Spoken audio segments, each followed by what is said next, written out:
जैसे ही पहुंचा तो अपने एक सेवक से कहने लगा, जाकर के कहो तुम्हारे पतिदमान बहुत सारी सामग्री लेकर के नदी के किनारे पर। पानी आ गया, पानिया का दूत गया, जाकर के सुनाया तो लीलावती और कलावती सत्यनारायण भगवान की पूजा कर रही थी। कहने लगी महाराज बड़ी सुंदर कृपा है। कलावती से कहने लगी, हे प्रिय तुम सत्यनारायण भगवान का पूजन करो, मैं पति के दर्शन करके अभी आती हूँ। चली गई। बिना प्रसाद खाए कलावती ने पंडित जी से कहा, जल्दी जल्दी कथा को खत्म करो, मुझे भी जाना है। बिना प्रसाद खाए चली आई, इसलिए परमात्मा ने उसकी नौका को पानी में डुबो दिया। भगवान के दर्शन नहीं कर सकी, बारंबार विलाप करने लगी।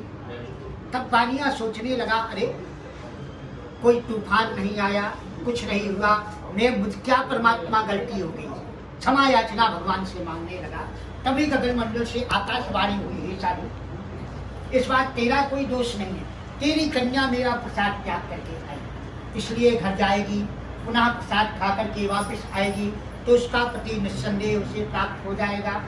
कन्या घर गई, प्रसाद खा करके वापस आई, अपने पति को पा करके कहने लगी, महाराज घर चलो, हमारे ग्रह बड़े खराब चल रहे हैं, एक पर एक आपत्तियां आ रही हैं। तो बानिया कहने लगा, साधु वास्तव में तू सत्य कहती है बेटी, ग्रह नहीं अब तो उस परमात्मा का अनुग्रह। अब नवग्रह कुछ करने वाले नहीं है। वहीं पर ब्राह्मण को बुलाया, सारी सामग्री एकत्रित की, नदी के किनारे पर भगवान की पूजा का आयोजन किया।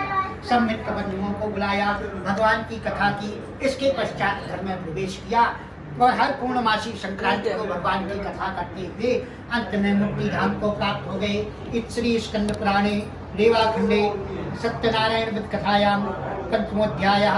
बोलिए सत्यनारायण भगवान की जय। श्रीमन्नारायण नारायण नारायण नारायण श्रीमन नारायण नारायण नारायण लक्ष्मी नारायण नारायण नारायण भगवान नारायण नारायण नारायण श्रीमन्नारायण